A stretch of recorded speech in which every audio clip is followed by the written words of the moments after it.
Before we hit break, we showed you a portion of that swearing-in ceremony. Robert Harrington sworn in as Charlotte's 60th mayor, and they're covering it. Julie Kay, covering all things politics. Julie, you were there. Just take us again. We got a chance to watch a majority of that swearing-in ceremony, but just take us there. What did you see? What did you notice? What did you hear from now Mayor Harrington? Well, this is really the first extensive time we've gotten to hear from him. Of course, there was that gaggle last week, a very short press gaggle, right after he was sworn in. And so this is the first time we've got to hear from him after he's had a chance to really sit on this and think about, you know, the next year and a half of his life in this position, because there's a lot of big things on his agenda that we'll come back to in a moment. But I think what a lot of people that I spoke to were really happy to hear is, you know, kind of the three pillars of how he wants to govern, trust, order, and respect. Arguably three things at times that have been missing from Charlotte City Council meetings, especially those really long ones.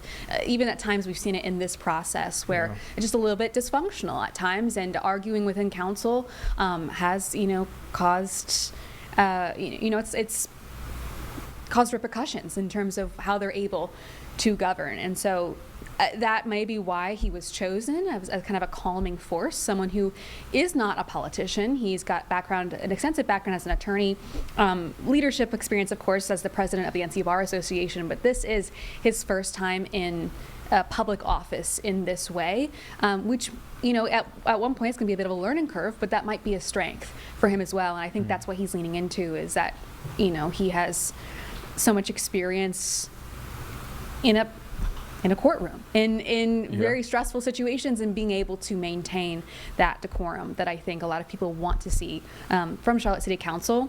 I did speak with, of course, a lot of big names there. I mean, pretty much everyone was there. Yeah. Lots of council members. CPD Chief Estella Patterson was there. I spoke with Robert Dawkins from Action NC, who's been very outspoken about numerous issues: the city budget, data centers, the American Airlines lease agreement, pretty much every big issue. Excuse me, I just messed with the mic. Every big issue that Charlotte has faced over the past couple of years. Action NC has been there, hosting multiple rallies and speaking with officials.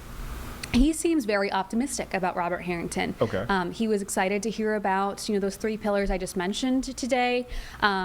You know, he said he didn't necessarily say my door is always open, but we're going to knock and we're going to find out, because he likes to work very closely with leaders. But he did mention, you know, we've got the issue of I-77. We've got the data center moratorium that is going to be quickly approaching expiration by the time they're back from summer break, and Harrington has his first meeting as mayor, his first real official meeting. And even some more local issues too, of the Charlotte Transportation Center deteriorating, that is really impactful for people who rely on our public transit. And so there are big issues that are going to have to be dealt with very quickly after this 2-ish month break where he gets a chance to settle in. So it'll be really interesting to see. You know, we've got this kind of preview today, but then there's going to be a bit of a lull in between now and when we get to see how he handles those issues. And just one quick follow-up to that, because as you mentioned, he's being thrust into a dysfunctional council, into concerns around transit, public safety, affordability. Yeah. I feel like I'm missing something. Housing. A lot. I mean, we could go on. Yeah. Happening there. And just even growth of the city too. Yeah. Do you get a sense of what he wants to accomplish? Or his number one priority? Is there one? Because he's being thrust into so many big. No matter where you turn, it's a big issue. So much going on right now, and that's why this is such a critical decision for a council to appoint someone who'd be able to lead them through this.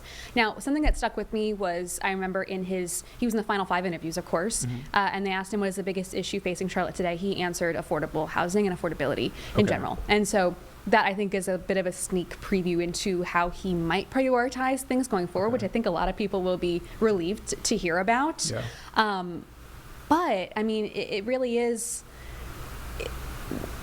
it's going to be kind of a waiting game to see. Now, I know that there's a chance, and I've been working with city officials to try and get down, one-on-one interviews, and that might be coming sometime next week. And so that's Okay. something I think that we'll get a chance to ask him directly. Yeah. But the mayor position in Charlotte is also different than other cities in the fact that he does not get a vote. He gets to break ties, but he doesn't have a ton of power other than kind of leading the meetings, breaking those ties, and setting the very full agendas. Yeah. It is very, compared to other cities, Yeah. is a very, very interesting position Yeah. because it's one of those positions where you get all the praise when things go when they go wrong, and when things don't go wrong, obviously you get a lot of flack and you get a lot of blowback from. Sure. So it's very interesting. Yep, it's definitely a position that will set the tone, Yeah, even if yeah. there aren't, even if he's not making a decision every single council. Yeah, people still look to the mayor here for, I guess, like you said, to set the tone of the city. Absolutely. So it'll be interesting. Yeah, we look forward to that one-on-one. He's been here on the program as a finalist. I think we spoke to him again the weekend before the decision was made. Yes. So he's been very forthcoming with, what he wants to do and giving interviews to the media and to us. All right, Julie, I'm not going to hold you here long. When can folks get your story tonight?